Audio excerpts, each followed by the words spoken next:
देवशयनी एकादशी पौराणिक व्रत कथा। तो अब सुनते हैं पद्मा आषाढ़ शुक्ल एकादशी की व्रत कथा। समस्त पापों का नाश करती है पद्मा एकादशी। धर्मराज युधिष्ठिर ने कहा, हे केशव, आषाढ़ शुक्ल एकादशी का क्या नाम है?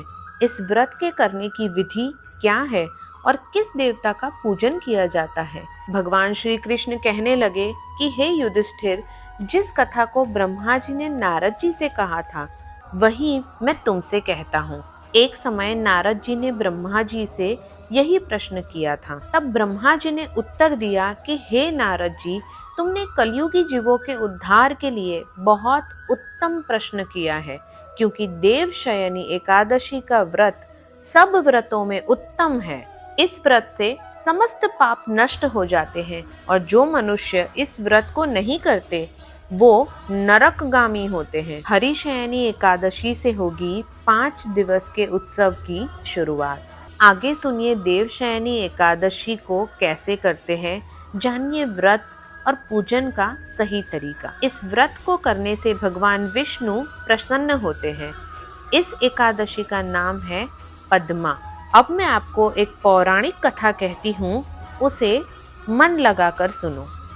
सूर्य वंश में माधांता नाम का एक चक्रवर्ती राजा हुआ है, जो सत्यवादी और महान प्रतापी था। राजा अपनी प्रजा का पुत्र के भांति पालन किया करता था। उसकी सारी प्रजा धन धान्य से भरपूर और सुखी थी। उसके राज्य में कभी अकाल नहीं पड़ता था। फिर एक समय आया जब राजा के राज्य में 3 वर्ष तक वर्षा नहीं हुई और अकाल पड़ गया। प्रजा अन्न की कमी के कारण अत्यंत दुखी हो गई। अन्न के न होने से राज्य में यज्ञ वगैरह भी बंद हो गए। एक दिन प्रजा राजा के पास जाकर कहने लगी कि हे राजा, सारी प्रजा त्राही त्राही पुकार रही है, क्योंकि समस्त विश्व की सृष्टि का कारण वर्षा है। वर्षा के अभाव से अकाल पड़ गया है और अकाल से प्रजा मर रही है। इसलिए हे राजन, कोई ऐसा उपाय बताओ जिससे प्रजा का कष्ट दूर हो जाए। राजा माधांता कहने लगे कि आप लोग ठीक कह रहे हैं। वर्षा से ही अन्न उत्पन्न होता है और आप लोग वर्षा ना होने से अत्यंत दुखी हो गए हैं। मैं आप लोगों के दुखों को समझता हूँ। इतनी सी बात कहकर राजा अपनी कुछ सेना के साथ वन की तरफ चल दिए। राजा वहाँ के अनेक ऋषियों के आश्रम में भ्रमण करते रहे।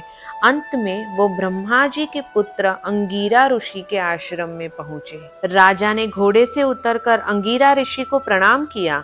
मुनि ने राजा को आशीर्वाद देकर कुशल क्षेम के पश्चात उनसे आश्रम में आने का कारण पूछा।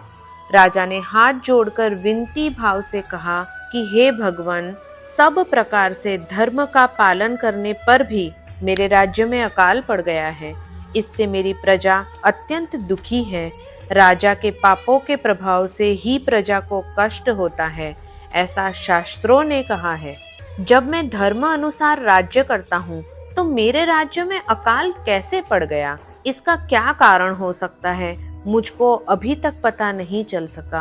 अब मैं आपके पास इसी संदेह का निवृत्त कराने के लिए आया हूँ। कृपा करके मेरे इस संदेह को दूर कीजिए, साथ ही प्रजा के कष्ट को दूर करने का कोई उपाय बताइए। इतनी बात सुनकर ऋषि कहने लगे कि हे राजन, ये सतयुग सब युगों में उत्तम है। इसमें धर्म को चारों चरण सम्मिलित है, यानी कि इस युग में धर्म की सबसे अधिक उन्नति है।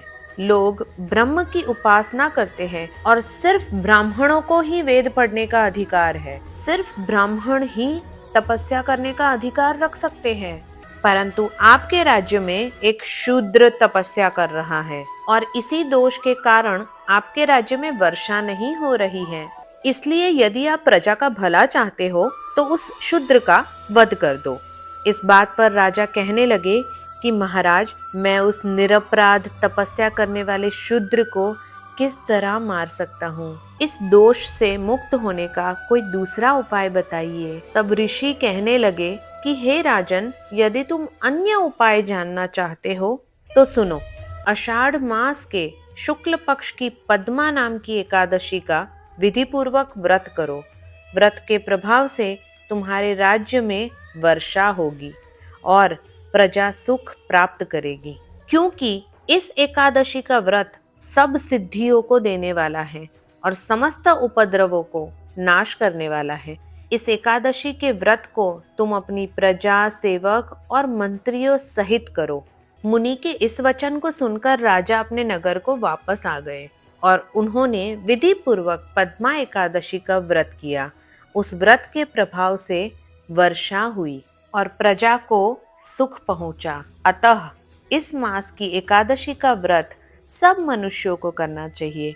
ये व्रत इस लोक में भोग और परलोक में मुक्ति को देने वाला है। इस कथा को पढ़ने और सुनने से मनुष्य के समस्त पाप नाश को प्राप्त हो जाते हैं। बोलो भगवान विष्णु की जय।